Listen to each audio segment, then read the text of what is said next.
Hello everyone, welcome to UPSC 9। So friends, आज हम discuss करेंगे prime ministers and council of ministers की बात करेंगे। इससे रिलेटेड जो आपके पीवाईक्यूज हैं, उन सारे पीवाईक्यूज पर आज डिटेल एक्सप्लेनेशन के साथ इन सारे क्वेश्चंस को आज हम देखने वाले हैं। फ्रेंड्स, इससे पहले मैंने आपको जो राज्यसभा का टॉपिक है उससे रिलेटेड जितने भी आपके इम्पॉर्टेंट पीवाईक्यूज थे उनको सारे पीवाईक्यूज को डिस्कस करवा दिया गया है। अगर आपको क्लासेस को वॉच करना है, जो कि पॉलिटी की पीवाईक्यूज सीरीज चल रही है हमारी, और ये क्लासेस हमारी हो चुकी हैं 8 से 10 क्लासेस हमारी कंप्लीट हो चुकी हैं पीवाईक्यूज के ऊपर। अगर आपको वॉच करना है तो आप प्लेलिस्ट में जाके इन सारी क्लासेस को वॉच कर सकते हैं। सो फ्रेंड्स, आज का टॉपिक है हमारा प्रधानमंत्री एवं मंत्रिपरिषद। इससे रिलेटेड सारे पीवाईक्यूज हम आज की क्लास में करने वाले हैं। तो चलिए स्टार्ट करते हैं। और फ्रेंड्स, वीडियो अगर अच्छी लगे तो प्लीज़ वीडियो को लाइक, शेयर और चैनल को सब्सक्राइब भी कर देना एक बार। तो चलिए स्टार्ट करते हैं और क्वेश्चन नंबर 1 देखेंगे। क्वेश्चन नंबर 1 है हमारा, नीचे दो कथन दिए गए हैं जिसमें से एक को अभिकथन ए तथा दूसरे को क्या बोला गया है, कारण कहा गया है। तो यहाँ पे कथन और कारण वाला क्वेश्चन है। आपके जो स्टेट पीसीएस एग्जाम्स में उसमें यही पैटर्न ज़्यादातर फॉलो होता है, कथन और कारण वाला। ठीक है, तो कथन है हमारा, भारत में जो मंत्रिपरिषद सामूहिक रूप से लोकसभा तथा राज्यसभा दोनों के प्रति उत्तरदायी है। तो जो मंत्रिपरिषद है वो लोकसभा और राज्यसभा दोनों के प्रति उत्तरदायी है, तो ऐसा बिल्कुल भी नहीं है। जो मंत्रिपरिषद है वो सिर्फ लोकसभा के प्रति उत्तरदायी है, ना कि राज्यसभा के प्रति। ठीक है, तो ये वाला क्या है, जो स्टेटमेंट है वो रॉन्ग हो जाएगा। कारण देखेंगे यहाँ पर। कारण यहाँ दिया गया है, लोकसभा और राज्यसभा दोनों के सदस्य संघीय सरकार में मंत्री बनने की पात्रता रखते हैं, तो बिल्कुल सही है।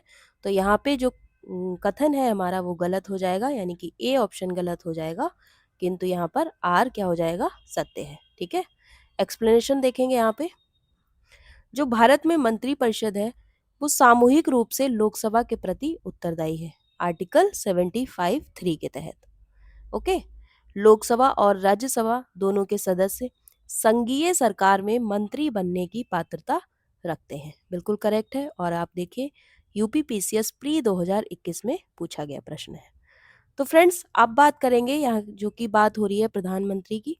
तो प्रधानमंत्री से रिलेटेड जितने भी आपके इम्पोर्टेंट आर्टिकल्स हैं उन सारे आर्टिकल्स पर आज चर्चा करने वाले हैं। उन सारे इम्पोर्टेंट आर्टिकल्स पर बात करेंगे।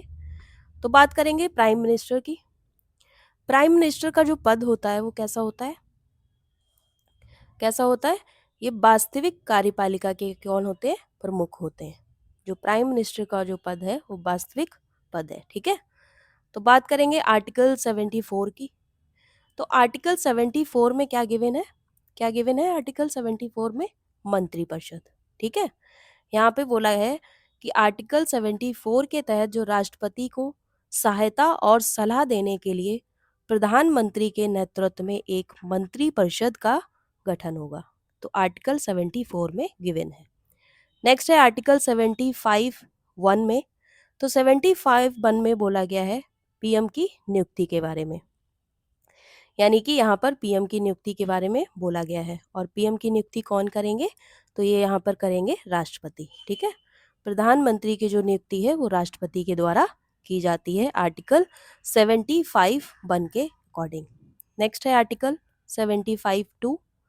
तो 75 जो 2 में बोला गया है, जो मंत्रिपरिषद है वो लोकसभा के प्रति सामूहिक रूप से उत्तरदायी होती है। ठीक है, जो मंत्रिपरिषद है वो किसके प्रति उत्तरदायी होगी, लोकसभा के प्रति। ये है आर्टिकल 75(2) में। नेक्स्ट है आर्टिकल 75(3) में।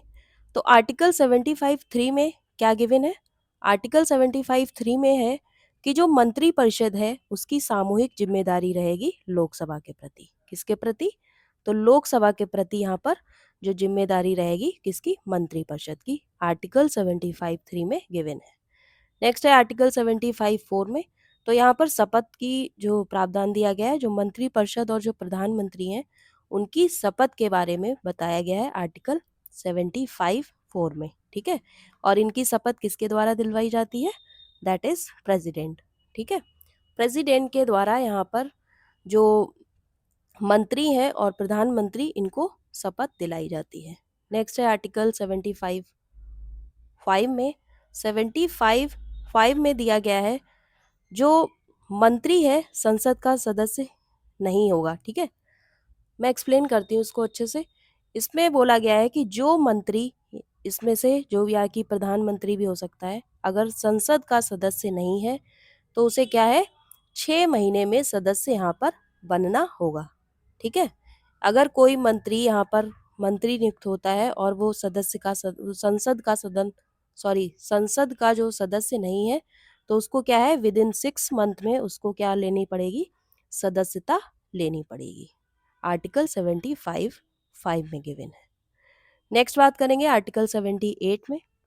तो यहाँ पर पीएम की ड्यूटीज के बारे में बताया गया है कि पीएम की ड्यूटीज क्या क्या रहेंगी। आर्टिकल 78 में इनकी ड्यूटीज क्या क्या रहती हैं, तो इनकी ड्यूटीज रहती हैं जो मंत्री परिषद के निर्णयों की जो जानकारी है वो राष्ट्रपति को देना, जो मंत्री परिषद के जो निर्णय रहते हैं वो राष्ट्रपति तक पहुंचाना किसकी जिम्मेदारी होती है, पीएम की।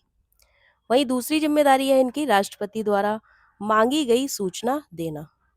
अगर राष्ट्रपति कोई सूचना यहाँ पर मांगते हैं तो ये क्या देते हैं, उनकी सूचना देना क्या है, पीएम का काम है। नेक्स्ट है किसी मंत्री के निर्णय पर पुनर्विचार कराना, ये किसका काम है, तो ये पीएम की ड्यूटी है। आर्टिकल 78 में गिवन है। सो क्लियर हो गया होगा आपको फ्रेंड्स। अब बात करेंगे क्वेश्चन नंबर 2 की, जो प्राइम मिनिस्टर से रिलेटेड जितने भी आर्टिकल्स थे आपके साथ सारे डिस्कस कर लिए गए हैं। तो अब बात करेंगे क्वेश्चन नंबर 2 की। क्वेश्चन नंबर 2 है, नीचे 2 वक्तव्य दिए गए हैं, कथन और कारण वाला यहाँ पर क्वेश्चन है। कथन है यहाँ पर भारत में सामान्यतः मंत्री परिषद एक त्रिस्तरीय ढांचा होता है। कारण दिया गया है मंत्रिमंडल में मंत्री परिषद के सभी सदस्य सम्मिलित नहीं होते हैं। तो ये कथन और कारण तो बिल्कुल सही है, बट एक दूसरे को यहाँ पर एक्सप्लेन नहीं कर रहे हैं। ये दोनों स्टेटमेंट एक दूसरे से क्या है, डिफरेंट है।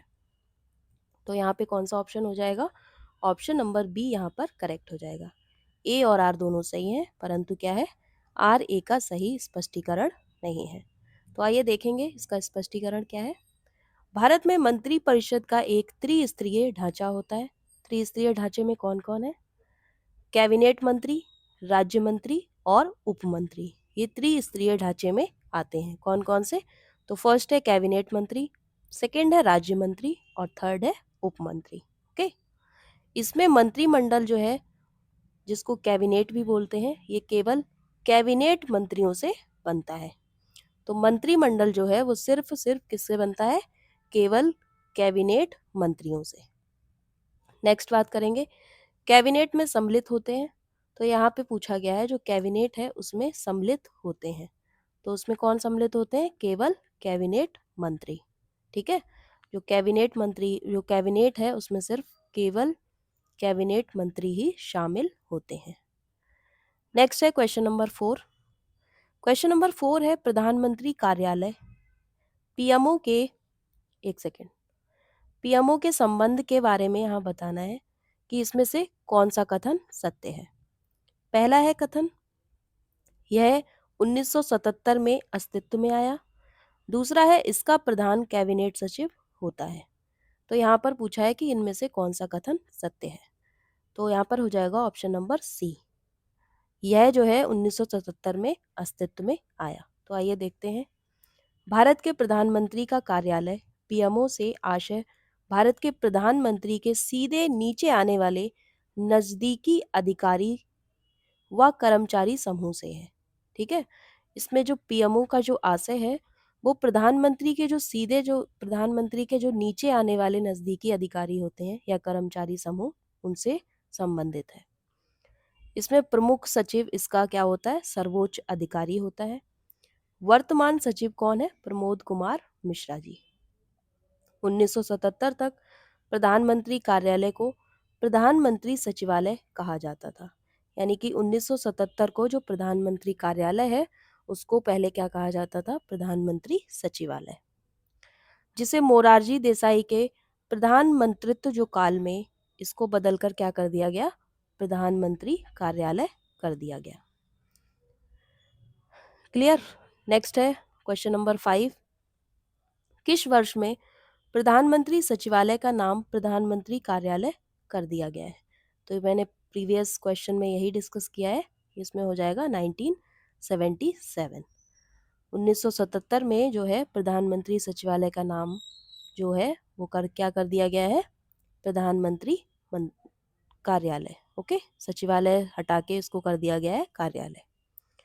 नेक्स्ट है भारतीय संविधान के संदर्भ में निम्नलिखित कथनों पर विचार करना है आपको। किसके संबंध में? भारतीय संविधान के संदर्भ में। तो पहला है इसमें, संघ मंत्री परिषद लोकसभा के प्रति सामूहिक रूप से उत्तरदायी होगी। बिल्कुल सही है। संघ के मंत्री प्रधानमंत्री के प्रसाद पयंत्र अपने पद धारण करेंगे। तो यहाँ पे क्या हो जाएगा, प्रधानमंत्री नहीं होगा, यहाँ पर हो जाएगा राष्ट्रपति। ठीक है, यानी कि यहाँ पे कौन हो जाएंगे, प्रेसिडेंट। प्रेसिडेंट के प्रसाद पयंत्र जो मंत्री परिषद होता है वो पद धारण करते हैं अपने। तो इसमें हो जाएगा ऑप्शन नंबर ए, यहाँ पर क्या हो जाएगा, करेक्ट हो जाएगा। इसमें सिर्फ केवल ये वाला ऑप्शन करेक्ट है और ये वाला रॉन्ग हो जाएगा, सेकंड वाला। तो आइए देखते हैं एक्सप्लेनेशन में।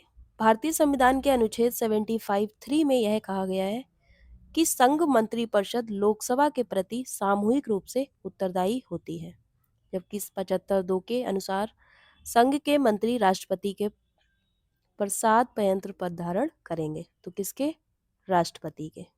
और वहां पे क्या दिया गया था, प्रधानमंत्री। तो प्रधानमंत्री नहीं होगा, वहां पे होगा राष्ट्रपति। अनुच्छेद 75(1) के अनुसार प्रधानमंत्री की नियुक्ति कौन करेगा, राष्ट्रपति करेगा, तथा अन्य मंत्रियों की जो नियुक्ति है वो प्रधानमंत्री की सलाह पर राष्ट्रपति करेंगे। यानी कि प्रधानमंत्री की सलाह पर राष्ट्रपति करेंगे। प्रधानमंत्री पहले सलाह देंगे, उसके बाद राष्ट्रपति क्या है, अन्य मंत्रियों की नियुक्ति करेगा। प्रधानमंत्री मंत्री परिषद का वास्तविक नेता होता है। बिल्कुल सही बात है। तो इसीलिए क्या है, यहाँ पर कथन जो है वो सही है और कारण उसका क्या है, गलत है। नेक्स्ट है क्वेश्चन नंबर 7। क्वेश्चन नंबर 7 है हमारा, भारत के प्रधानमंत्री के विषय में निम्नलिखित कथनों में से बताना है कौन सा सही है। तो पहला ऑप्शन है, प्रधानमंत्री मंत्री परिषद का नाम मात्र का नेता होता है। तो बिल्कुल नहीं, स्टेटमेंट बिल्कुल रॉन्ग है ये। नेक्स्ट है, वह संसद के प्रति उत्तरदायी नहीं है। बिल्कुल रॉन्ग, क्यों नहीं है भाई। ऑप्शन सी देखेंगे, वह अपने, एक सेकेंड इसको सेट कर लेती हूँ। ऑप्शन सी है हमारा, वह अपने मंत्रियों में से किसी को बर्खास्त नहीं कर सकता है। तो ये भी स्टेटमेंट रॉन्ग हो जाएगा। नेक्स्ट है, प्रधानमंत्री मंत्री परिषद का वास्तविक नेता है। तो ये वाला स्टेटमेंट बिल्कुल करेक्ट हो जाएगा, क्योंकि जो प्रधानमंत्री जो है वो मंत्री परिषद क्या होता है, वास्तविक नेता होता है। That is option number D, यहाँ पर क्या हो जाएगा, करेक्ट हो जाएगा। सो फ्रेंड्स, वीडियो कैसी लग रही है? अगर अच्छी लग रही है तो प्लीज़ लाइक शेयर और कमेंट्स करना बिल्कुल मत भूलिएगा। आप लोग थोड़ा प्यार दीजिए वीडियोस को, क्योंकि हम लोग भी अच्छे से आपके साथ मेहनत कर रहे हैं। आपके साथ और भी अच्छा कंटेंट लाने के लिए कोशिश करेंगे। तो इसीलिए वीडियोस को लाइक शेयर और चैनल को सब्सक्राइब जरूर करें। ठीक है, तो चलिए अब नेक्स्ट बात करेंगे क्वेश्चन नंबर 8 की। क्वेश्चन नंबर 8 है हमारा, भारतीय संविधान के निम्नलिखित प्रावधानों में से कौन सा प्रावधान मंत्री परिषद की नियुक्ति तथा पदच्युति को विवेचित करता है? ठीक है, तो ये हो जाएगा option number D, that is article 75 में। तो यहाँ पे किसकी बात की गई है? यहाँ पे की गई है मंत्री परिषद की नियुक्ति और उसके रिमूवल के बारे में। तो ये किस में गिवन है? ये गिवन है आर्टिकल 75 में। नेक्स्ट है क्वेश्चन, मंत्री परिषद सामूहिक रूप से उत्तरदायी होता है। तो ये किसके प्रति उत्तरदायी होता है? मंत्री परिषद लोकसभा के प्रति। बिल्कुल सही है। एक संवैधानिक बाध्यता के अंतर्गत। बिल्कुल सही है। अनुच्छेद 75(3) के अनुसार। तो ऐसा बिल्कुल भी नहीं है। और 74(3) के अनुसार। तो ये वाले ऑप्शंस क्या हो जाएंगे? इनकरेक्ट हो जाएंगे। और यहाँ पे फर्स्ट और सेकंड यहाँ पर क्या हो जाएगा? सही हो जाएगा। फर्स्ट और सेकंड नहीं, यहाँ पर 3 भी दिया गया है, फर्स्ट सेकंड और 3। हाँ, 75(3) के अनुसार भी यहाँ पर क्या बोला गया है? जो मंत्री परिषद है वो सामूहिक रूप से उत्तरदायी होती है। ये वाला स्टेटमेंट भी करेक्ट हो जाएगा। मुझे यहाँ पे आर्टिकल्स में थोड़ा कन्फ्यूजन हो गया था इसीलिए। तो यहाँ पे कौन सा हो जाएगा? Option number B, that is first, second और थर्ड। ओके, तो यहाँ पे जो फोर्थ वाला है 74 3, यहाँ पे मुझे लगा था 74 है 75 की जगह, बट यहाँ पे 75 3 है। तो यहाँ पे कौन सा हो जाएगा? एक सेकेंड, इसको रिमूव कर देती हूँ मैं। तो यहाँ पे कौन सा हो जाएगा? ऑप्शन नंबर जो 3 है वो यहाँ पर करेक्ट हो जाएगा। 75 3 के अनुसार यहाँ पर क्या है, जो मंत्री परिषद है वो सामूहिक रूप से उत्तरदायी होती है, किसके प्रति? लोकसभा के प्रति। तो यहाँ पे ऑप्शन नंबर बी करेक्ट हो जाएगा। नेक्स्ट है क्वेश्चन नंबर 10, मंत्री परिषद किसके प्रति उत्तरदायी होती है? तो किसके प्रति उत्तरदायी होती है? लोकसभा के प्रति। ठीक है, ऑप्शन नंबर डी यहाँ पर क्या हो जाएगा? करेक्ट हो जाएगा। नेक्स्ट है कथन और कारण वाला क्वेश्चन। कथन है, राज्य में मंत्री परिषद प्रायः एक बहुस्तरीय रचना होती है। कारण यहाँ पर दिया गया है, कैबिनेट में परिषद के सभी सदस्य सम्मिलित होते हैं। तो ऐसा यहाँ पर बिल्कुल भी नहीं है, सभी सदस्य यहाँ पर क्या होते हैं? सम्मिलित नहीं होते हैं। राज्य में मंत्री परिषद जो है वो प्रायः एक बहुस्तरीय रचना होती है। तो यहाँ पे कौन सा हो जाएगा? ए सही है, परंतु क्या है? आर यहाँ पर गलत है। राज्य में जो मंत्री परिषद है वो प्रायः एक बहुस्तरीय रचना होती है और कैबिनेट में केवल कैबिनेट मंत्री शामिल होते हैं, ना कि सभी मंत्री। तो कैबिनेट मंत्री कौन से? राज्य मंत्री, स्वतंत्र प्रभार या उपमंत्री। इस प्रकार क्या है, जो प्रश्नगत जो कथन है, कथन क्या है इसमें? सत्य है, किंतु कारण क्या हो जाएगा? असत्य हो जाएगा। क्लियर? नेक्स्ट है क्वेश्चन नंबर 12, प्रधानमंत्री की नियुक्ति कौन करता है? तो यहाँ पे प्रधानमंत्री की नियुक्ति कौन करते हैं? राष्ट्रपति। राष्ट्रपति जो है वो कौन प्रधानमंत्री की नियुक्ति करते हैं? आर्टिकल 75(1) में 75(1) में लिखा है कि प्रधानमंत्री की नियुक्ति राष्ट्रपति करेगा और अन्य मंत्रियों की नियुक्ति राष्ट्रपति जो है वो प्रधानमंत्री की सलाह पर करेंगे। तो यहाँ पर कौन सा ऑप्शन करेक्ट हो जाएगा? ऑप्शन नंबर सी यहाँ पर करेक्ट हो जाएगा। नेक्स्ट है क्वेश्चन नंबर 13, भारत के प्रधानमंत्री नियुक्त होते हैं, निर्वाचित होते हैं, मनोनीत होते हैं या चयनित होते हैं? तो भारत के प्रधानमंत्री कौन होते हैं? नियुक्त होते हैं। ठीक है, ऑप्शन नंबर ए यहाँ पर क्या हो जाएगा? करेक्ट हो जाएगा। नेक्स्ट है मंत्रिमंडलीय शासन में मंत्रिमंडल में फेरबदल करने का अधिकार किसमें केंद्रित होता है? तो ये किसमें केंद्रित होता है? प्रधानमंत्री में। That is option number C यहाँ पर क्या हो जाएगा? करेक्ट हो जाएगा। मंत्रिमंडल शासन में जो मंत्रिमंडल में फेरबदल करने का अधिकार सिर्फ प्रधानमंत्री में होता है। मंत्रिमंडलीय शासन में प्रधानमंत्री का विशिष्ट ध्यान होता है, वह मंत्रिपरिषद का नेता होता है। प्रधानमंत्री किसी भी मंत्री से असंतुष्ट होने पर उससे त्यागपत्र मांग सकता है। तो ये पावर होती है उसको, प्रधानमंत्री को। नेक्स्ट है क्वेश्चन नंबर 15, निम्नलिखित कथनों पर विचार करना है और नीचे दिए गए कूट से सही उत्तर का क्या करना है? चुनाव करना है। तो पहला है इसमें, संघ की कार्यपालिका शक्ति प्रधानमंत्री में निहित है। तो ऐसा है, संघ की कार्यपालिका शक्ति प्रधानमंत्री में निहित है? तो ऐसा नहीं है, प्रधानमंत्री में निहित नहीं है, यहाँ पर किसमें है? प्रेसिडेंट में, राष्ट्रपति में। सेकंड ऑप्शन है, प्रधानमंत्री की नियुक्ति राष्ट्रपति के द्वारा होती है, बिल्कुल सही है। थर्ड है, प्रधानमंत्री मंत्री परिषद के प्रधान होते हैं, बिल्कुल सही स्टेटमेंट है। ऑप्शन नंबर 4 है, यह आवश्यक नहीं है कि नियुक्ति के समय प्रधानमंत्री संसद के किसी सदन का सदस्य हो, बिल्कुल सही है ये वाला भी ऑप्शन, क्योंकि आवश्यक नहीं है कि जब प्रधानमंत्री की नियुक्ति हो तो वह संसद के किसी भी सदन का सदस्य हो। तो यहाँ पे ऑप्शंस करेक्ट हो जाएंगे 2, 3 and 4, that is option number C यहाँ पर क्या हो जाएगा? करेक्ट हो जाएगा। तो आइए देखते हैं एक्सप्लेनेशन इसका। आर्टिकल 53 के अनुसार जो संघ की कार्यपालिका शक्ति है वो राष्ट्रपति में निहित होती है, ना कि प्रधानमंत्री में। वह इसका प्रयोग संविधान के अनुसार स्वयं या अपने अधीनस्थ अधिकारियों के द्वारा करेगा। आर्टिकल 74(1) के अनुसार जो राष्ट्रपति को सलाह देने के लिए एक मंत्री परिषद होगी, तो राष्ट्रपति को सलाह देने के लिए एक मंत्री परिषद गठित होगी, किस आर्टिकल में गिवन है? तो आर्टिकल 74(1) में, जिसका प्रधान कौन होता है? प्रधानमंत्री होता है। अनुच्छेद 75(1) के अनुसार प्रधानमंत्री की नियुक्ति राष्ट्रपति द्वारा होती है। यह आवश्यक नहीं है कि प्रधानमंत्री संसद का उस समय सदस्य हो जिस समय क्या है उसकी नियुक्ति की जा रही हो। प्रधानमंत्री जो होता है वो मंत्रिपरिषद का प्रधान होता है। तो ये थे इससे रिलेटेड इम्पॉर्टेंट पॉइंट्स। और फ्रेंड्स, वीडियो पसंद आ रहा है तो प्लीज़ वीडियो को लाइक, शेयर और सब्सक्राइब जरूर कर देना। नेक्स्ट है क्वेश्चन नंबर 16।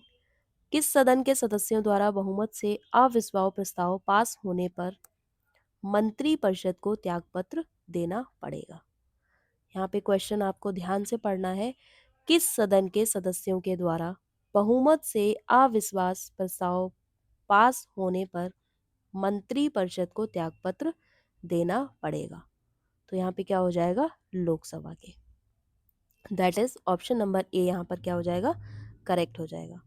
लोकसभा के सदस्यों द्वारा बहुमत से अविश्वास प्रस्ताव पास होने पर मंत्रिपरिषद को त्यागपत्र देना पड़ता है।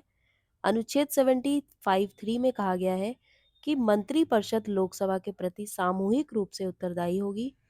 इसका अभिप्राय यह है कि जो मंत्रिपरिषद है तभी तक है जब तक उसे निम्न सदन, यानी कि निम्न सदन कौन? लोकसभा में बहुमत प्राप्त है। दूसरे शब्दों में लोकसभा मंत्रिमंडल को अविश्वास प्रस्ताव पारित कर क्या कर सकती है? हटा सकती है।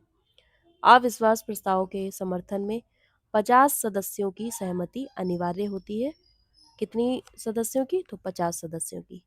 यदि किसी मंत्री के विरुद्ध अविश्वास प्रस्ताव पर जो पत्र है वो पारित होता है तो उसे पूरे मंत्रिपरिषद को त्यागपत्र देना पड़ता है। क्लियर? नेक्स्ट है 17 क्वेश्चन। यदि किसी मंत्री के विरुद्ध अविश्वास का प्रस्ताव पास हो जाता है तो क्या करना पड़ता है? तो पूरी मंत्रिपरिषद को त्यागपत्र देना पड़ता है। यदि किसी मंत्री के विरुद्ध अगर जो अविश्वास का जो प्रस्ताव है वो पास हो जाता है तो इसमें क्या करना पड़ता है? जो पूरी मंत्रिपरिषद है उसको त्यागपत्र देना पड़ता है। That is option number B यहाँ पर क्या हो जाएगा? करेक्ट हो जाएगा।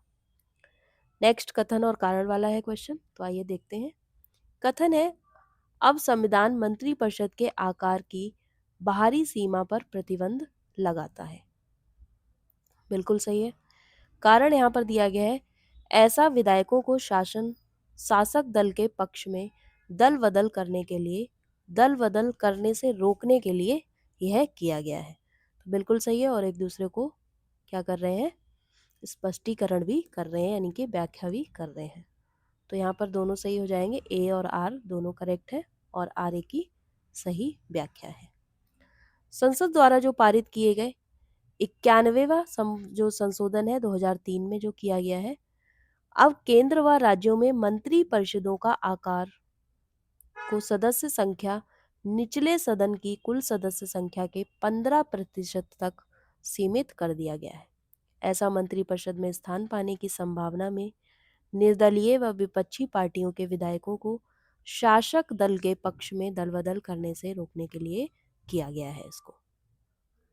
नेक्स्ट है क्वेश्चन नंबर 19। भारत में कोई मंत्री जो मंत्रिपरिषद से त्यागपत्र देना चाहता है वह अपना त्यागपत्र संबोधित करेगा। तो वह अपना त्यागपत्र किसको संबोधित करेगा? राष्ट्रपति को। That is option number B यहाँ पर क्या हो जाएगा? करेक्ट हो जाएगा। यदि कोई मंत्रिपरिषद त्यागपत्र देता है तो वह अपना त्यागपत्र किसको करेगा? राष्ट्रपति को संबोधित करता है और राष्ट्रपति प्रधानमंत्री की सलाह पर उसे स्वीकृति करता है।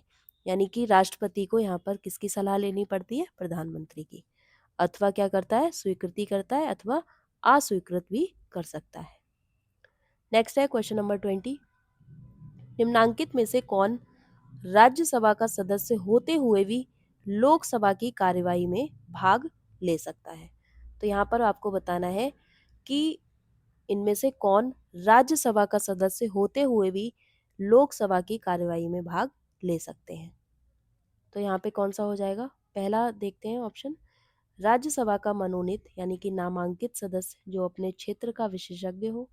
दूसरा है राज्यसभा का उपसभापति। और तीसरा ऑप्शन है इसमें मंत्री जो राज्यसभा का सदस्य हो। कौन सा? मंत्री जो राज्यसभा का सदस्य हो। ठीक है, तो ऑप्शन नंबर सी यहाँ पर क्या हो जाएगा? करेक्ट हो जाएगा। नेक्स्ट है राज्यसभा में सदन का नेता, तो ऐसा बिल्कुल भी नहीं है। ऑप्शन नंबर सी क्या हो जाएगा? यहाँ पर करेक्ट हो जाएगा। भारत सरकार का कोई मंत्री जिसमें प्रधानमंत्री भी शामिल है संसद के दोनों सदनों की कार्यवाही में भाग ले सकता है। यदि कोई नागरिक मंत्री बन जाता है और संसद के किसी सदन का सदस्य नहीं है, संविधान के उपबंध है कि कोई भी व्यक्ति 6 माह तक संसद सदस्य बने बिना भी मंत्री क्या है? मंत्री या प्रधानमंत्री भी बन सकता है, तब भी वह संसद के दोनों सदनों की कार्यवाही में भाग लेता यानी कि भाग ले सकता है। ठीक है, नेक्स्ट देखेंगे 21। तो 21 क्वेश्चन है हमारा, इनमें से किस परिस्थिति में पूरी मंत्रिपरिषद भंग नहीं होती है? तो आपको बताना है कि इसमें कौन सी कंडीशन ऐसी है कि जिसमें पूरी मंत्रिपरिषद भंग नहीं होती है। पहली है अगर प्रधानमंत्री की मृत्यु हो जाए, दूसरी है अगर प्रधानमंत्री त्यागपत्र दे दे, तीसरी है अगर कोई कैबिनेट मंत्री त्यागपत्र दे दे। तो इसमें हो जाएगा ऑप्शन नंबर सिर्फ, यानी कि ये वाला थर्ड ऑप्शन जो है वो करेक्ट है। ऑप्शन नंबर सी यहाँ पर क्या हो जाएगा? करेक्ट हो जाएगा। यदि कोई कैबिनेट स्तर का जो मंत्री है अथवा राज्य स्तर का मंत्री पद त्याग करता है अथवा पद से हटाया जाता है तो मंत्रिपरिषद पर कोई भी प्रभाव नहीं पड़ता है इसका। संसदीय शासन व्यवस्था में प्रधानमंत्री जो है वो मंत्रिपरिषद कार्यपालिका का वास्तविक प्रधान होता है। प्रधानमंत्री समस्त मंत्रिपरिषद का केंद्र बिंदु होता है। यदि उसकी मृत्यु हो जाए अथवा वह त्यागपत्र कर दे तो समस्त मंत्रिपरिषद को त्यागपत्र देना पड़ता है। अर्थात क्या है? मंत्रिमंडल क्या होती है? स्वतः यानी कि स्वयं भंग हो जाती है। सो इसी तरह से था इसका एक्सप्लेनेशन। नेक्स्ट देखेंगे क्वेश्चन 22। निम्नलिखित में से कौन अपने प्रधानमंत्रित्व काल में लोकसभा के सदस्य थे? तो यहाँ पे बोला है कि इनमें से कौन जो है वो अपने प्रधानमंत्री के काल में भी लोकसभा के सदस्य थे। तो इसमें हो जाएगा option number C, Chandrashekhar. Chandrashekhar प्रधानमंत्री के काल में लोकसभा सदस्य थे। चंद्रशेखर भारत के 9वें प्रधानमंत्री थे।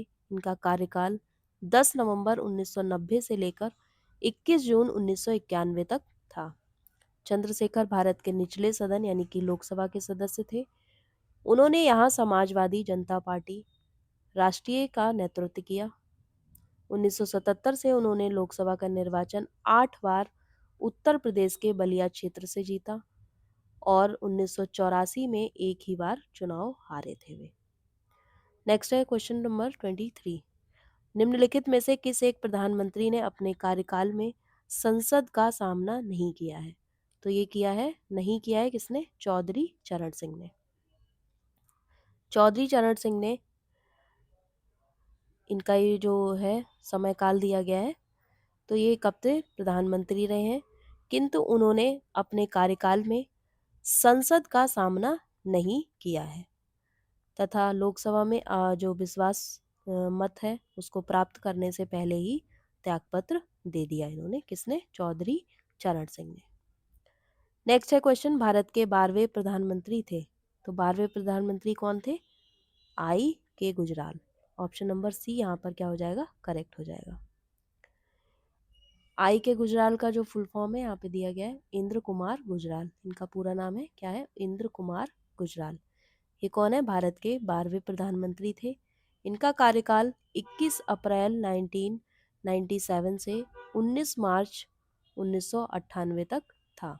ठीक है, यानी कि 1997 से लेकर 1998 तक ये प्रधानमंत्री के पद पर रहे। नेक्स्ट है क्वेश्चन 25। निम्नलिखित में से कौन भारत के प्रधानमंत्री बनने से पूर्व किसी भी राज्य के मुख्यमंत्री नहीं रहे थे? तो इनमें से बताना है कि कौन से हैं व्यक्ति जो भारत के प्रधानमंत्री बनने से पूर्व किसी भी राज्य के मुख्यमंत्री नहीं रहे हैं। तो ये है option number C, Chandrashekhar. Chandrashekhar जो है वो प्रधानमंत्री बनने से पहले कहीं के मुख्यमंत्री नहीं थे। भारत के पूर्व प्रधानमंत्री एच.डी. देवगौड़ा कर्नाटक के मुख्यमंत्री थे तथा पीवी नरसिम्हा राव हैं वो आंध्र प्रदेश के मुख्यमंत्री थे और जो मोरारजी देसाई थे वो बम्बई के मुख्यमंत्री रह चुके थे। लेकिन जो चंद्रशेखर थे वो किसी भी राज्य के मुख्यमंत्री नहीं रहे हैं। तो यहाँ पे कौन सा ऑप्शन करेक्ट हो जाएगा? ऑप्शन नंबर सी यहाँ पर करेक्ट हो जाएगा। नेक्स्ट है क्वेश्चन, उप प्रधानमंत्री पद का सृजन। जो उप प्रधानमंत्री पद का सृजन मूल संविधान के अंतर्गत हुआ है, संविधान के प्रावधानों से हटकर हुआ, या 44वें संशोधन के द्वारा हुआ है, 85 संशोधन के द्वारा। तो इसमें हो जाएगा ऑप्शन नंबर बी, संविधान के प्रावधानों से हटकर हुआ है। जो उप प्रधानमंत्री का जो पद है उसका जो सृजन है वो संविधान के प्रावधानों से हटकर हुआ है।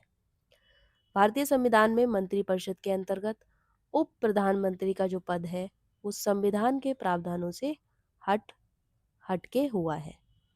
इस पद का सृजन केवल व्यक्तिगत महत्वाकांक्षा एवं पद तुष्टीकरण के लिए किया गया था।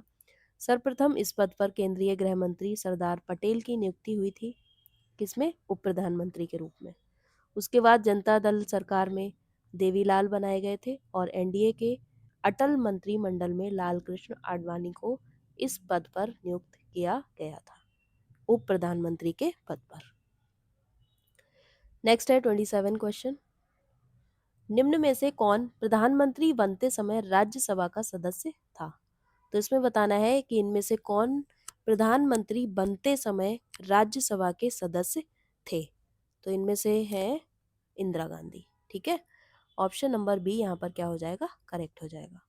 श्रीमती इंदिरा गांधी जब प्रधानमंत्री बनी तब वह राज्यसभा की सदस्य थी और पीवी नरसिम्हा राव जब प्रधानमंत्री बने तब वह जो संसद है उसके संसद के किसी भी सदन के सदस्य नहीं थे। जो पीवी नरसिम्हा राव हैं जब प्रधानमंत्री बने तो वह संसद के किसी भी सदन के सदस्य नहीं थे। लाल बहादुर शास्त्री और चंद्रशेखर सिंह जब प्रधानमंत्री बने तो वे किसके सदस्य थे? लोकसभा के। और इंदिरा गांधी जब प्रधानमंत्री बनी तो वह किसकी सदस्य थी? वो थी राज्यसभा की। ठीक है, तो इसीलिए यहाँ पर ऑप्शन नंबर बी करेक्ट हो जाएगा। नेक्स्ट है क्वेश्चन नंबर 28, निम्न प्रधानमंत्रियों में किनको लोकसभा में विश्वास प्रस्ताव पर औपचारिक पराजय का मुंह देखना पड़ा? तो इनमें से बताना है कि इनमें से कौन से ऐसे प्रधानमंत्री रहे हैं जिनको लोकसभा में विश्वास प्रस्ताव पर औपचारिक पराजय का मुंह देखना पड़ा है। तो यहाँ पे रहे हैं एच.डी. देवगौड़ा और बीपी सिंह। ठीक है, ऑप्शन नंबर 1 एंड 2 यहाँ पर क्या हो जाएंगे? करेक्ट हो जाएंगे। That is option number D. HD. Deve Gowda और बीपी सिंह जैसे प्रधानमंत्रियों को लोकसभा में विश्वास प्रस्ताव पर औपचारिक पराजय का मुंह देखना पड़ा था। श्री मोरारजी देसाई प्रथम गैर कांग्रेसी प्रधानमंत्री थे। चौधरी चरण सिंह ऐसे एकमात्र प्रधानमंत्री थे जिन्होंने लोकसभा का सामना नहीं किया था। कौन थे? चौधरी चरण सिंह। पीवी नरसिम्हा राव एवं एच.डी. देवगौड़ा जो हैं वो ऐसे प्रधानमंत्री थे जो पद ग्रहण के समय संसद के किसी भी सदन के सदस्य नहीं थे।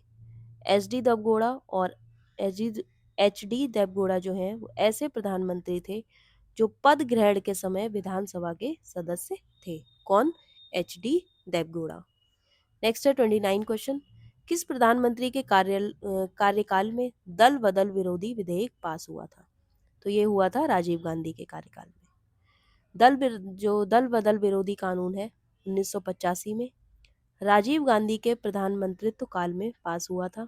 संविधान के 52वें संशोधन 1985 में इसे पारित किया गया तथा संविधान में 10वीं अनुसूची में इसको जोड़ा गया है।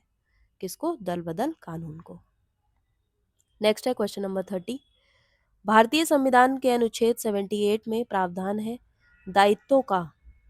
भारतीय संविधान के अनुच्छेद 78 में क्या प्रावधान है दायित्वों का? तो इसमें है लोकसभा सभाध्यक्ष के, राज्यसभा के, भारत के नियंत्रक एवं महालेखा परीक्षक। तो ऐसा कुछ भी नहीं है। ये तीनों ऑप्शन यहाँ पर क्या हो जाएंगे? रॉन्ग हो जाएंगे। जो 78 में बात की गई है वो प्रधानमंत्री के दायित्वों के बारे में बात की गई है, यानी कि पीएम की ड्यूटीज वहाँ पर बताई गई हैं 78 में। आर्टिकल 78 में कहा गया है कि प्रधानमंत्री का यह कर्तव्य होगा कि वह संघ के प्रशासन और विधायन से संबंधित समस्त जानकारियां किसको देंगे? राष्ट्रपति को देंगे। साथ ही राष्ट्रपति उपरोक्त संबंध में जिन जानकारियों को मांगेंगे उन्हें प्रधानमंत्री क्या है? प्रदान करेंगे। तो ये किसका काम है? पीएम का, दैट इज प्राइम मिनिस्टर का। नेक्स्ट है 31 क्वेश्चन। निम्नलिखित में से कौन सा एक मानव संसाधन विकास यानी कि ह्यूमन रिसोर्स डेवलपमेंट मंत्रालय में विभाग नहीं है? तो ये किस में नहीं है? तकनीकी शिक्षा विभाग, that is option number C यहाँ पर क्या हो जाएगा? करेक्ट हो जाएगा।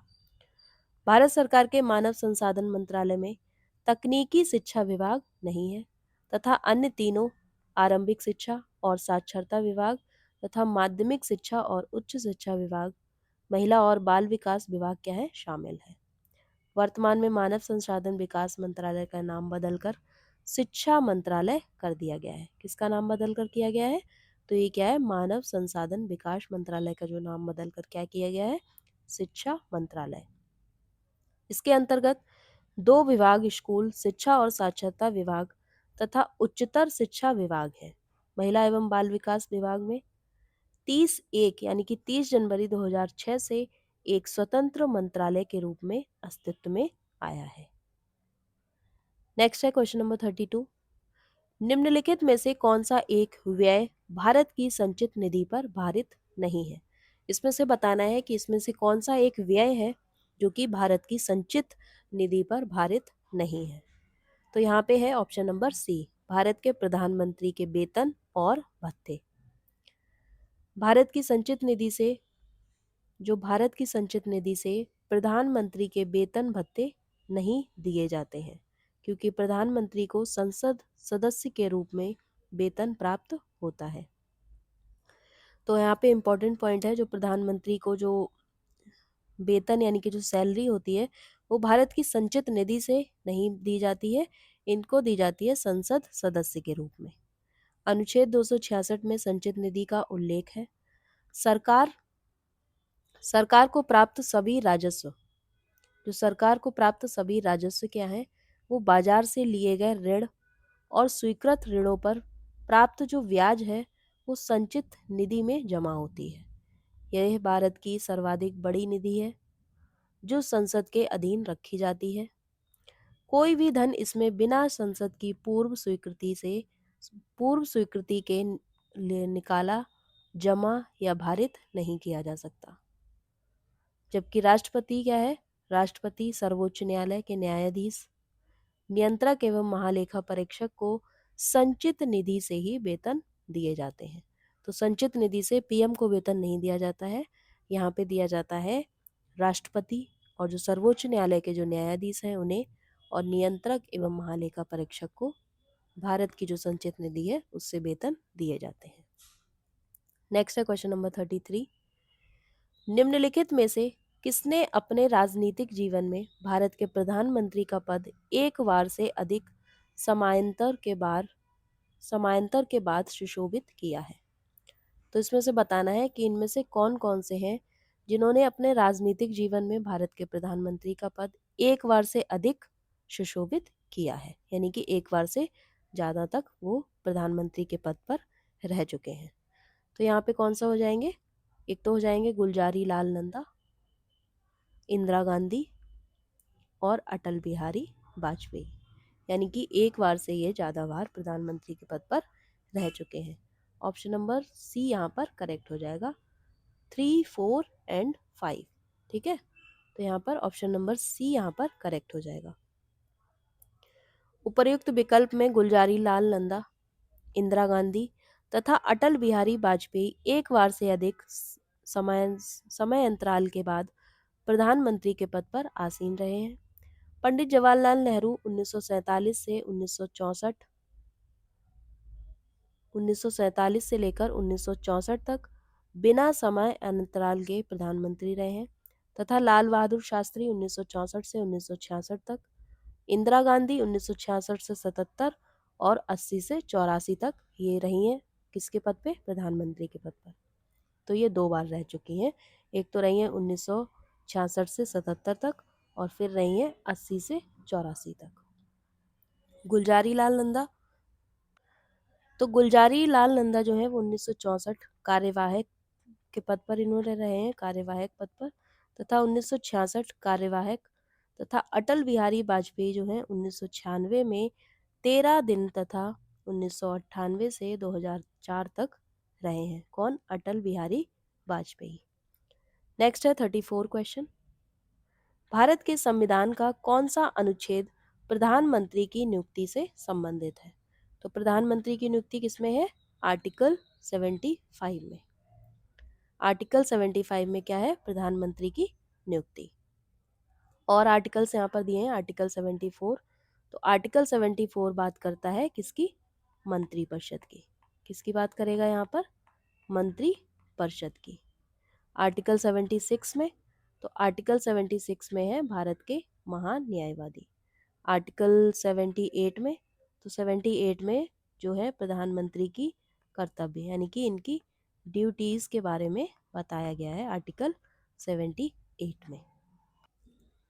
सो फ्रेंड्स, यहाँ पर ये वाला जो टॉपिक था प्रधानमंत्री और जो उनकी मंत्रिपरिषद, उससे रिलेटेड जितने भी आपके पीवाईक्यूज थे उन सारे पीवाईक्यूज को डिटेल एक्सप्लेनेशन के साथ एक्सप्लेन कर दिया गया है।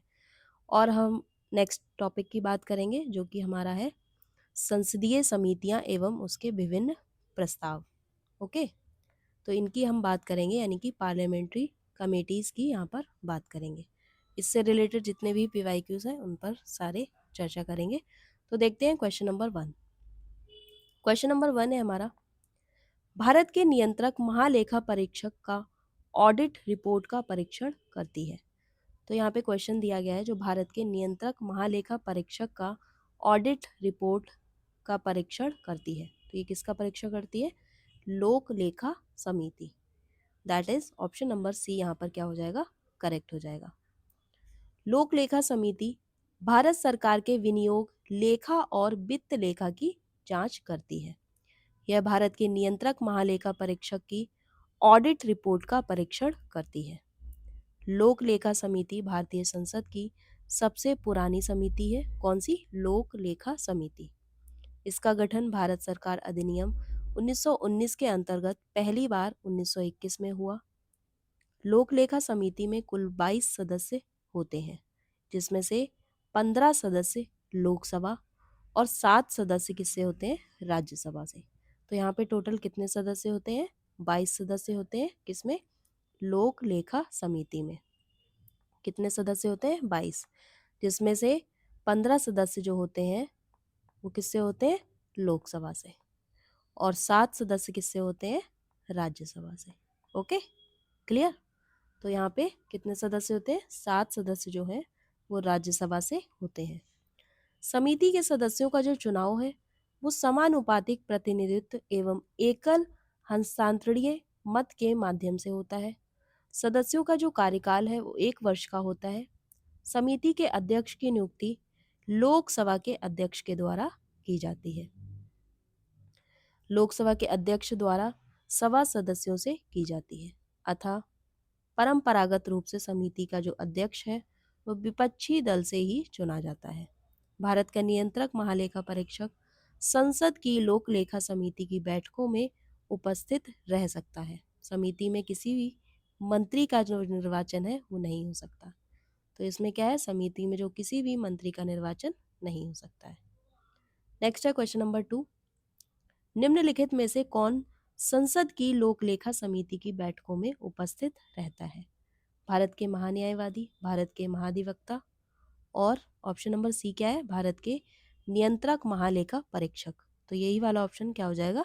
करेक्ट हो जाएगा। नेक्स्ट है क्वेश्चन नंबर 3।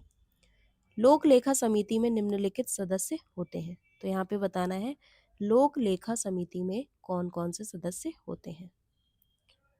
तो आपको मैंने बताया था लोकसभा से कितने सदस्य होते हैं? 15, और राज्यसभा से कितने होते हैं? 7। तो कौन से ऑप्शंस में है? ये वाला ऑप्शन यहाँ पर करेक्ट हो जाएगा।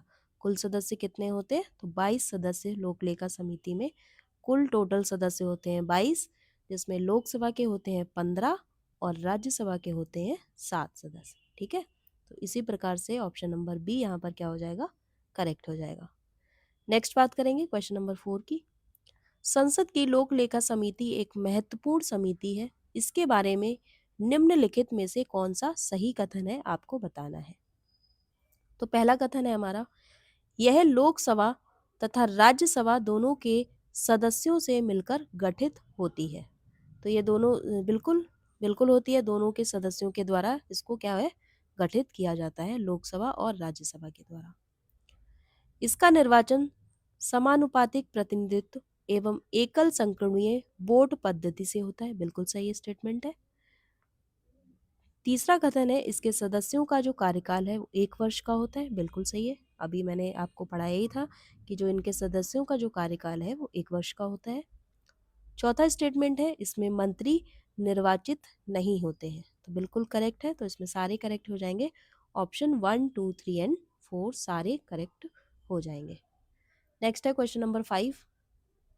भारतीय संसद की सबसे पुरानी तथा महत्वपूर्ण समिति निम्नलिखित में से कौन सी है। इसमें से बताना है इसमें सबसे पुरानी और सबसे महत्वपूर्ण समिति जो है वो कौन सी है। तो आपको मैंने कराया ही था, जो पहले क्वेश्चन में एक्सप्लेनेशन दिया था उसमें बताया था कि जो सबसे पुरानी समिति है वो है लोक लेखा समिति। That is option number A यहाँ पर क्या हो जाएगा, करेक्ट हो जाएगा। सो फ्रेंड्स, वीडियो कैसी लग रही है प्लीज़ आप कमेंट्स करके ज़रूर बताइए, और थोड़ा रिव्यूज़ भी दीजिए। अगर आपको वीडियोस पसंद आ रही है तो प्लीज़ कमेंट्स करके आप ज़रूर बताइए मुझे, ठीक है। तो चलिए देखेंगे क्वेश्चन नंबर 6। निम्न में से किस समिति का अध्यक्ष सामान्यतः विपक्षी दल से होता है। यहाँ पर पूछा है किस समिति का अध्यक्ष सामान्यतः विपक्षी दल से होता है। तो यहाँ पर किस समिति का होता है, लोक लेखा समिति। That is option number C यहाँ पर क्या हो जाएगा, करेक्ट हो जाएगा। नेक्स्ट है क्वेश्चन 7। भारत की संसद की लोक लेखा समिति के अध्यक्ष को कौन नाम निर्देशित करता है। तो यहाँ पे कौन नाम निर्देशित करता है, जो लोक लेखा समिति के अध्यक्ष। तो यहाँ पे करते हैं लोकसभा का अध्यक्ष। That is option number C यहाँ पर क्या हो जाएगा, करेक्ट हो जाएगा, ठीक है। ऑप्शन नंबर सी क्या हो जाएगा, करेक्ट हो जाएगा। नेक्स्ट है क्वेश्चन नंबर 8। भारतीय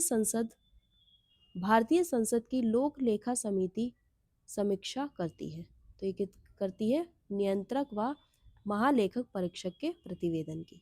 यहाँ क्या हो जाएगा, भारतीय संसद है, भारतीय संसद की जो लेख लेखा समिति है वो किसका करती है, वो नियंत्रक व महालेखक परीक्षक के प्रतिवेदन की क्या करती है, समीक्षा करती है। That is option number A यहाँ पर क्या हो जाएगा, करेक्ट हो जाएगा। और आप देखिए यूपी पीसीएस प्री 2021 में पूछा गया प्रश्न है। नेक्स्ट है क्वेश्चन नंबर 9। निम्नलिखित में से किस अनुदान को संसद में प्रस्तुत करने से पहले लोक लेखा समिति का अनुमोदन प्राप्त होना चाहिए। इसमें क्वेश्चन पूछा गया है कि किस अनुदान को संसद में प्रस्तुत करने से पहले लोक लेखा समिति का अनुमोदन प्राप्त होना चाहिए। तो इसमें किसका होना चाहिए, अधिक अनुदान। That is option number D यहाँ पर करेक्ट हो जाएगा। तो आइए देखेंगे सारे एक्सप्लेनेशन देखेंगे पहले इसका। अधिक अनुदान ये क्या होता है, यानी कि एक्सेस ग्रांट। अधिक अनुदान को संसद में प्रस्तुत करने से पहले लोक लेखा समिति का अनुमोदन प्राप्त होना चाहिए। यह तब प्रदान किया जाता है जब किसी सेवा पर उस वित्तीय वर्ष में निर्धारित धन से अधिक व्यय हो जाता है, यानी कि जो निर्धारित धन है उससे अधिक व्यय हो जाता है। नेक्स्ट है अतिरिक्त अनुदान।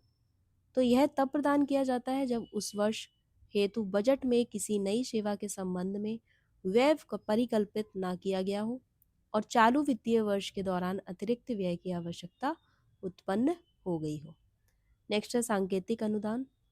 यह अनुदान तब जारी किया जाता है जब पहले से प्रस्तावित किसी सेवा के अतिरिक्त नई सेवा के लिए धन की आवश्यकता होती है, यदि यह किसी अतिरिक्त व्यय से संबंधित नहीं होता है। तो अतिरिक्त व्यय किसमें लगता है, अतिरिक्त अनुदान में।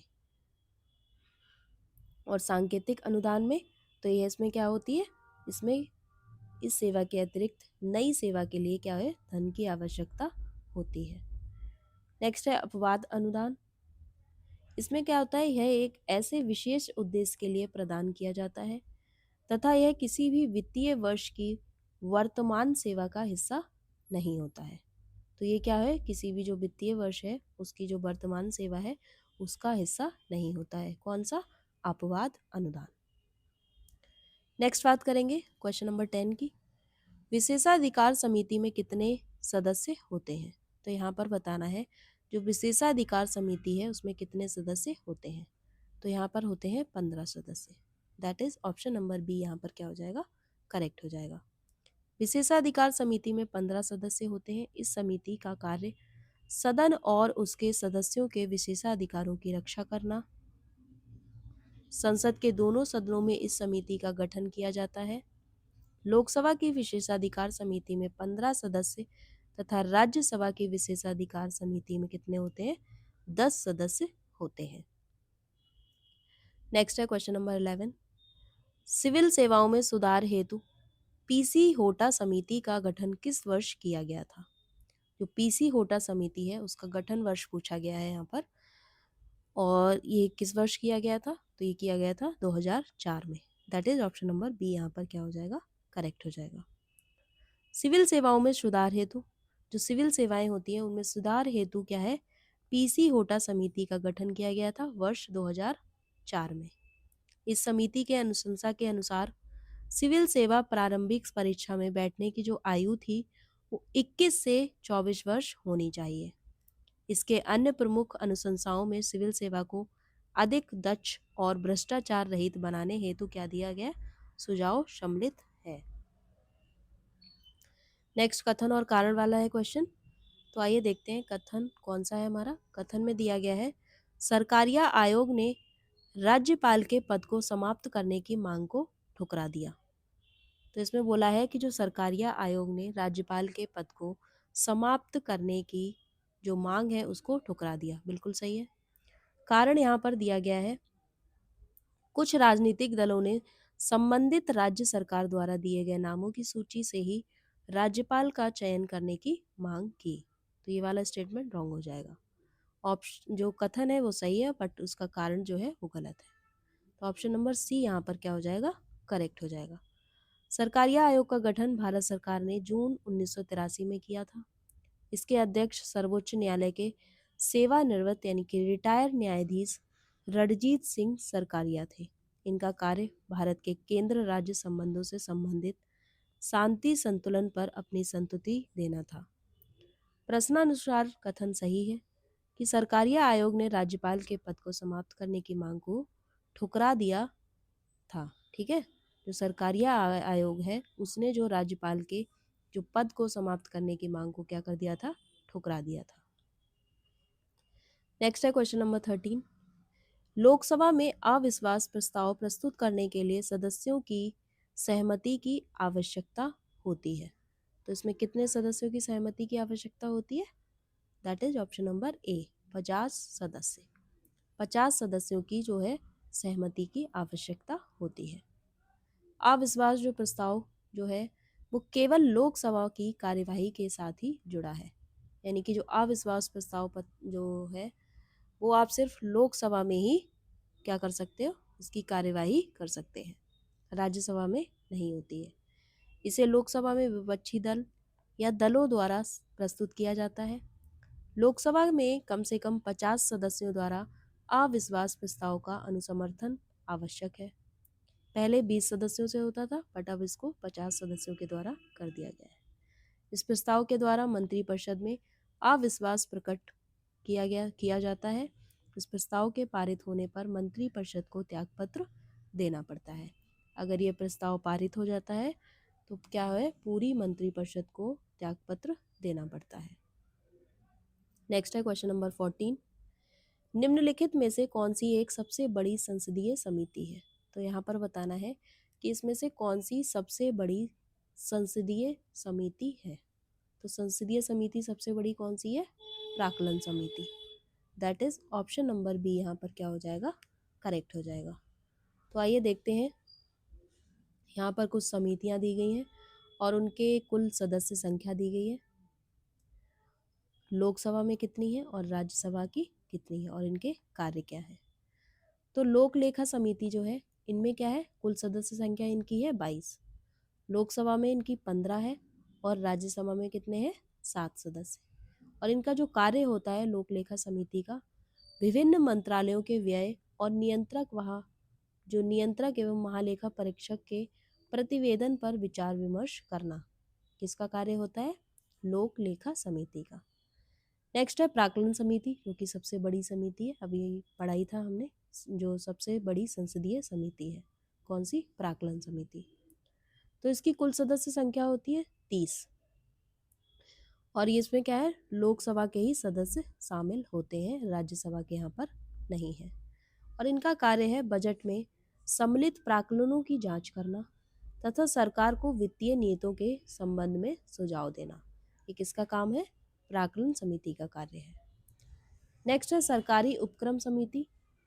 तो ये टोटल सदस्य हैं 22, जिसमें 15 किसके हैं, लोकसभा के, और 7 हैं राज्यसभा के। इनका कार्य है सार्वजनिक उपक्रमों के प्रतिवेदनों एवं लेखा की जांच करना। ये किसका कार्य है, सरकारी उपक्रम समिति का।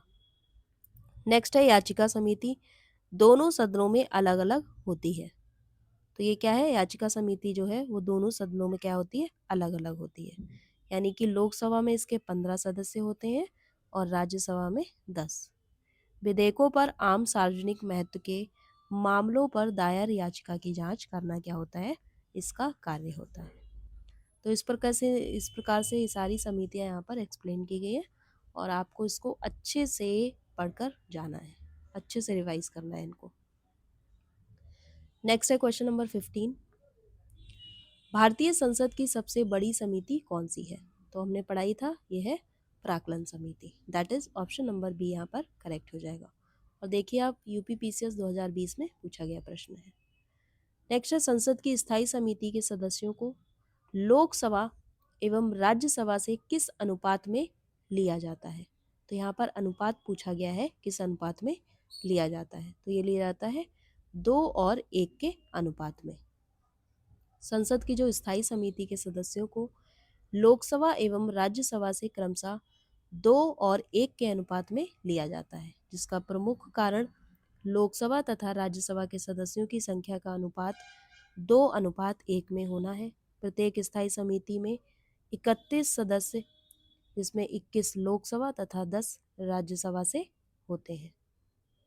जो स्थायी समिति है उसमें 31 सदस्य हैं, जिसमें लोकसभा के कितने हैं, 21, और राज्यसभा के कितने हैं, 10 सदस्य।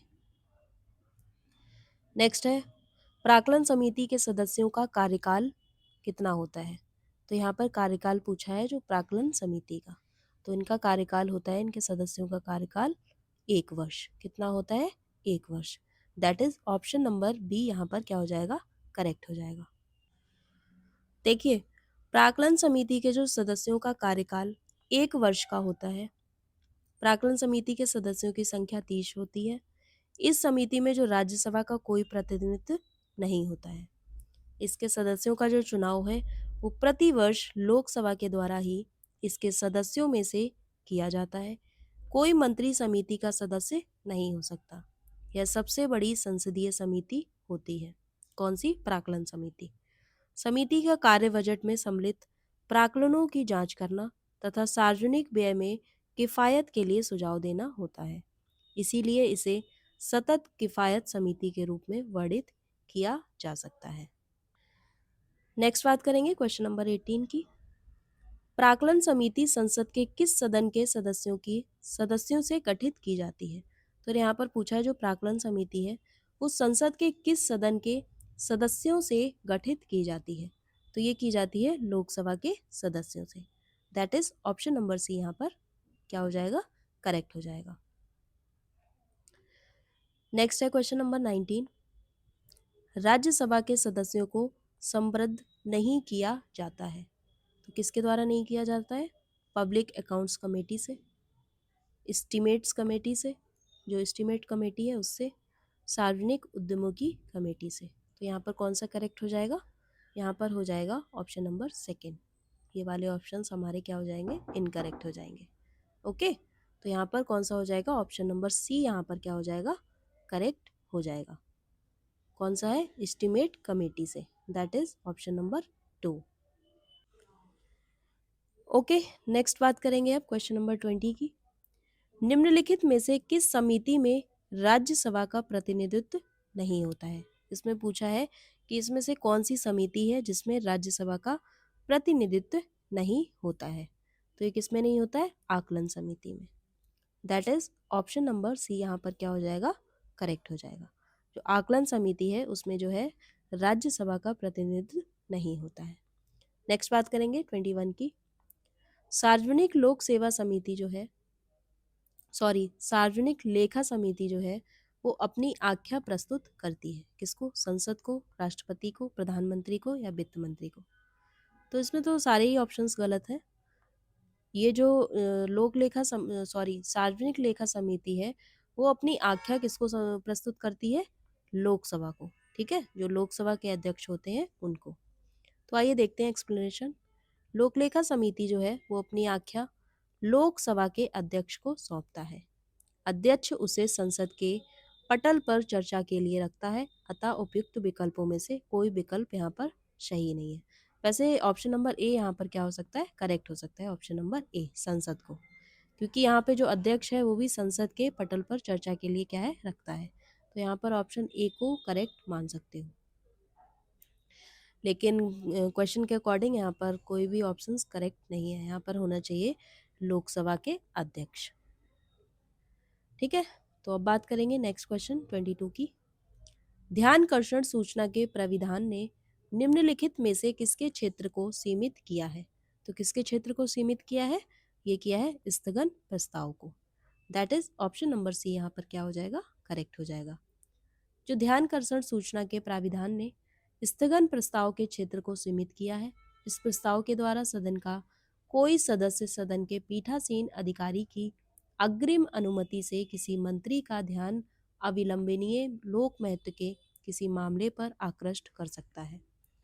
स्थगन प्रस्ताव किसी अविलंबनीय लोक महत्व के मामले पर सदन में चर्चा करने के लिए सदन की कार्यवाही को स्थगित करने का प्रस्ताव है। इसके लिए 50 सदस्यों का समर्थन होना क्या होता है? आवश्यक होता है। नेक्स्ट है 23। निम्नलिखित में से कौन सा एक प्रस्ताव भारत में मंत्री परिषद रख सकती है? इनमें से बताना है कि कौन सा एक प्रस्ताव भारत में मंत्री परिषद रख सकती है। तो मंत्री परिषद कौन सा प्रस्ताव रखती है? विश्वास प्रस्ताव। That is option number D यहाँ पर क्या हो जाएगा? करेक्ट हो जाएगा। भारत में मंत्री परिषद जो है विश्वास प्रस्ताव रख सकती है तथा दिए गए विकल्प में तीनों प्रस्ताव नहीं रख सकते। तो बात करेंगे तीनों प्रस्ताव के बारे में। अविश्वास प्रस्ताव जो है विपक्ष द्वारा लोकसभा में रखे गए उन प्रस्तावों को कहते हैं जिनमें मंत्रिपरिषद के खिलाफ सदन के अविश्वास की बात शामिल होती है। अविश्वास प्रस्ताव पर बहस की अनुमति उसी समय दी जाती है जब कम से कम 50 सदस्य क्या है? उसके पक्ष में हो। दूसरी है निंदा प्रस्ताव। तो यह प्रस्ताव कतिपय नीतियों और कार्यों के लिए सरकार की निंदा करने के लिए विशिष्ट प्रयोजन के लिए पेश किया जाता है। जो निंदा प्रस्ताव है वो मंत्री परिषद के विरुद्ध या किसी एक मंत्री के विरुद्ध या कुछ मंत्रियों के विरुद्ध कोई ऐसा कार्य ना करने के लिए या उनकी किसी नीति के विरोध स्वरूप पेश किया जाता है। तो कौन सा? निंदा प्रस्ताव। नेक्स्ट बात करेंगे क्वेश्चन नंबर 24 की। निम्नलिखित प्रस्तावों में से किसका संदर्भित संबंध जो है वो संघीय बजट से है? यहाँ पर बताना है कि जो प्रस्ताव यहाँ पर जो दिए गए हैं उनमें से किसका संदर्भित संबंध जो है वो संघीय बजट में है। तो ये है कटौती प्रस्ताव का। संसद में बजट पेश करने के बाद मंत्रालयवार अनुदान की मांग प्रस्तुत की जाती है। प्रत्येक मांग पर लोकसभा में अलग से मतदान होता है। ठीक है, इसमें जो प्रत्येक मांग पर क्या होता है? लोकसभा में अलग से मतदान किया जाता है।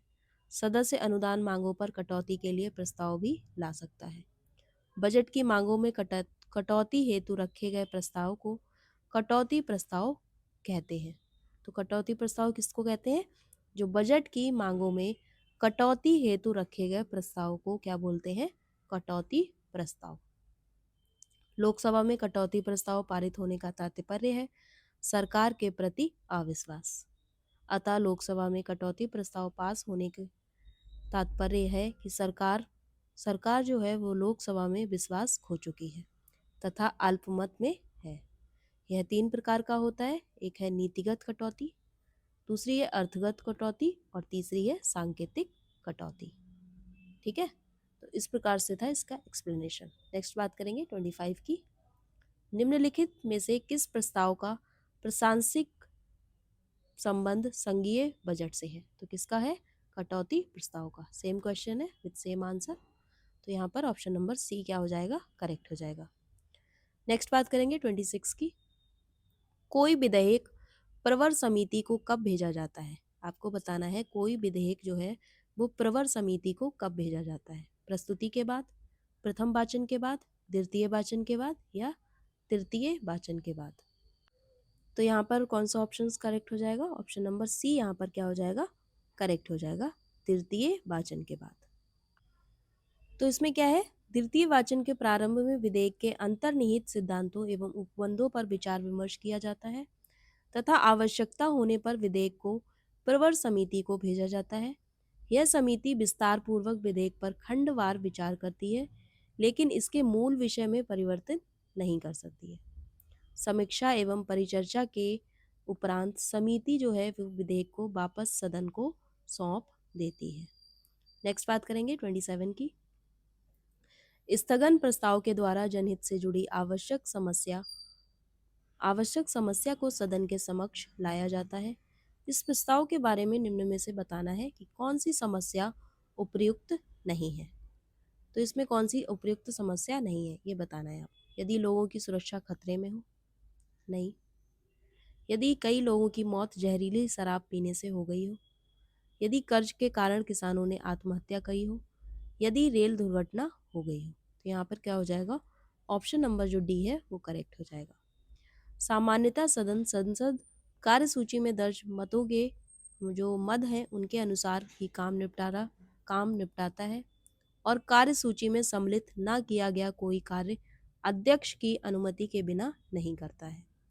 स्थगन प्रस्ताव एक असाधारण प्रक्रिया है जिसे गृहीत कर लिए जाने पर अविलंबनीय लोक महत्व के निश्चित मामले पर चर्चा करने के लिए सदन का नियमित कार्य रोक देना होता है। स्थगन प्रस्ताव के आवश्यक तथ्य इस प्रकार से हैं। मामला निश्चित स्वरूप का हो, उसका आधार तथ्यात्मक हो, फिर है मामला अविलंबनीय हो या वह लोक महत्व का हो, और फिर है वर्तमान घटनाओं का कोई महत्वपूर्ण विषय आदि। तो ये था इसका एक्सप्लेनेशन। नेक्स्ट देखेंगे क्वेश्चन नंबर 28। निम्नलिखित में से किसके बारे में संसदीय समिति गठित नहीं की गई है? तो इसमें कौन सा ऑप्शन करेक्ट हो जाएगा? ऑप्शन नंबर डी क्या हो जाएगा? यहाँ पर करेक्ट हो जाएगा, अल्पसंख्यकों के कल्याण के बारे में। अल्पसंख्यकों के कल्याण के बारे में कोई समिति गठित नहीं की गई है। संविधान सार्वजनिक उद्यमों के बारे में संसदीय समिति 22 सदस्यीय बजट में सम्मिलित प्राक्कलनों की जांच के लिए आकलन समिति, जिसमें कितने होते हैं? 30 सदस्य, तथा मंत्रियों के द्वारा किए गए आश्वासनों, वचनों एवं प्रतिज्ञाओं के जांच के लिए सरकारी आश्वासन समिति, जिसमें क्या होते हैं? 15 सदस्य शामिल होते हैं, उसका प्रावधान करता है। नेक्स्ट देखेंगे 29। निम्नलिखित में कौन सी भारतीय संसद की वित्तीय समितियां हैं? आपको बताना है कि इनमें से कौन सी भारतीय संसद की वित्तीय समितियां हैं। तो सार्वजनिक लेखा समिति बिल्कुल है, प्राक्कलन समिति भी है और सार्वजनिक उपक्रम समिति भी है। इससे पहले मैंने ये सारी तीनों जो समितियां हैं वो डिस्कस करवाई हैं। तो इसमें हो जाएंगे ऑप्शन नंबर 1, 2 एंड 3 तीनों करेक्ट हो जाएंगे। सार्वजनिक लेखा समिति, प्राक्कलन समिति और जो सार्वजनिक उपक्रम समिति है, ये सभी जो है भारतीय संसद की वित्तीय व स्थायी समितियां हैं। नेक्स्ट है क्वेश्चन, सूची 1 को सूची 2 के साथ आपको मैच करना है, यानी कि सूची वाला क्वेश्चन है। और इसमें सूची 1 में दी गई हैं समितियां और उससे रिलेटेड जो समिति हैं वो दी गई हैं।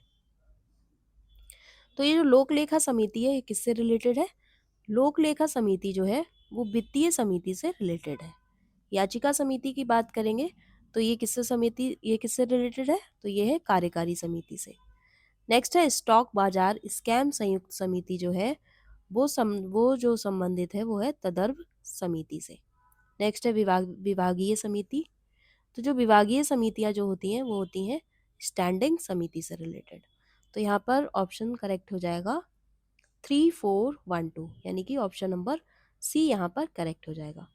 जो लेखा समिति है वित्तीय समिति, याचिका समिति कार्यकारी समिति है, स्टॉक बाजार स्कैम संयुक्त समिति तदर्व समिति के अंतर्गत, और जो विभागीय समितियां हैं वो स्टैंडिंग समिति के अंतर्गत आती हैं।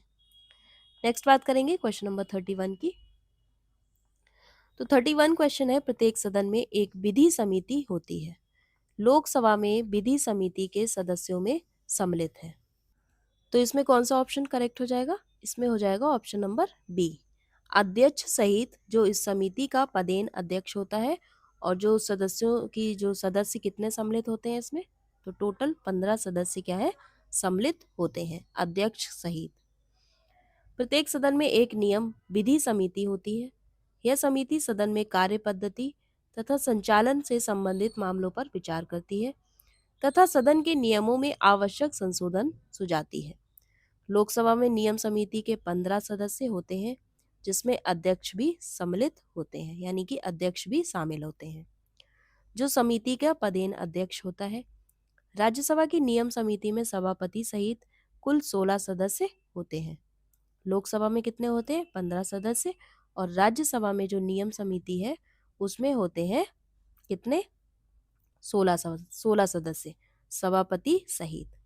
राज्यसभा का सभापति इस समिति का पदेन अध्यक्ष होता है। तो यहाँ पर कौन सा ऑप्शन करेक्ट हो गया? ऑप्शन नंबर बी करेक्ट हो गया। सो फ्रेंड्स, अब बात करेंगे नेक्स्ट क्वेश्चन की। 32 क्वेश्चन है हमारा। लेखानुदान संघ सरकार को अनुमति प्रदान करता है। जो लेखानुदान है वो किसको? संघ सरकार को अनुमति प्रदान करता है। ऑप्शन ए है सार्वजनिक ऋण लेने के लिए, भारतीय रिजर्व बैंक से धन उधार के लिए, राज्यों को अनुदान प्रदान करने के लिए, या निश्चित अवधि के लिए भारतीय संचित निधि से धन निकालने के लिए। तो ऑप्शन नंबर डी यहाँ पर क्या हो जाएगा? करेक्ट हो जाएगा।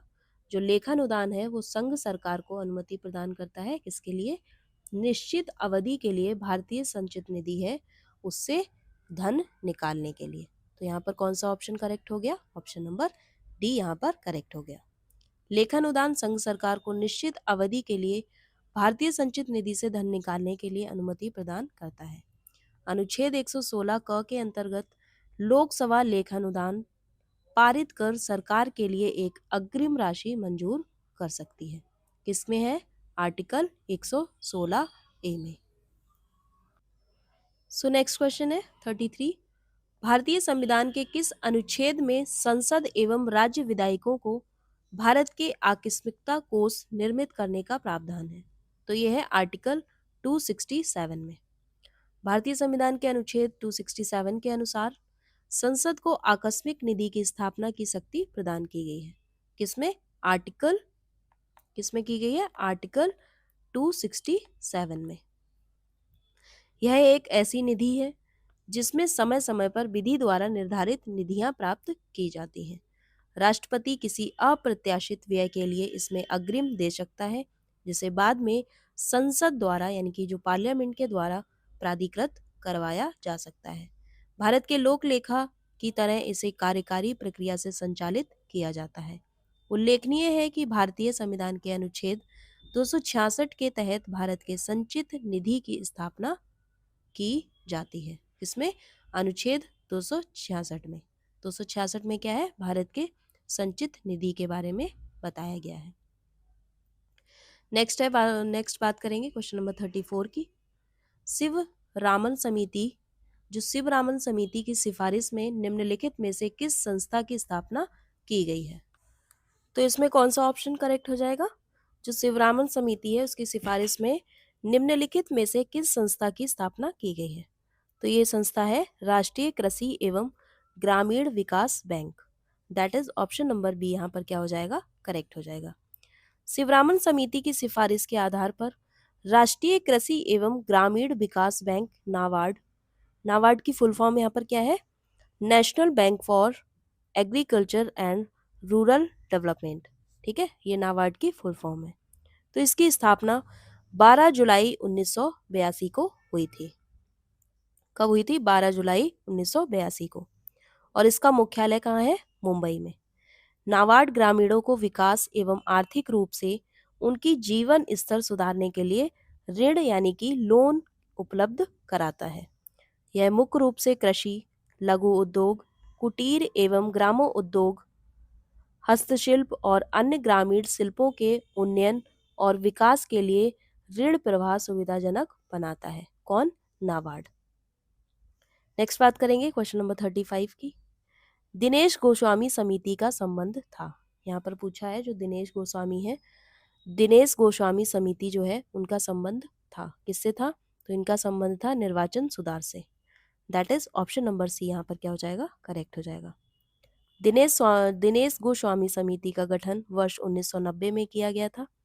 इस समिति की चुनावी सुधारों से संबंधित कुछ प्रमुख सिफारिशें थी। तो सिफारिशें कौन सी थी? अवैध रूप से लूटे गए बूथों पर फिर से मतदान, इलेक्ट्रॉनिक वोटिंग मशीन का प्रयोग, इसके अतिरिक्त भारत में चुनाव प्रणाली को महत्व प्रदान करते हुए इसमें सुधार हेतु समय समय पर कई समितियों का गठन किया गया। तो पहली समिति कौन सी थी? तारकुंडे समिति 1974 और दूसरी इंद्रजीत गुप्त समिति 1998 में। तो ये समिति जो थी ये इनका क्या किया गया? गठन किया गया। तो अब बात करेंगे नेक्स्ट। सो फ्रेंड्स, यहाँ पर वीडियो कंप्लीट होता है और मैंने सारे जो आपके इम्पोर्टेंट पीवाईक्यूज़ थे उन सारे पीवाईक्यूज़ को कंप्लीट करा दिया गया है।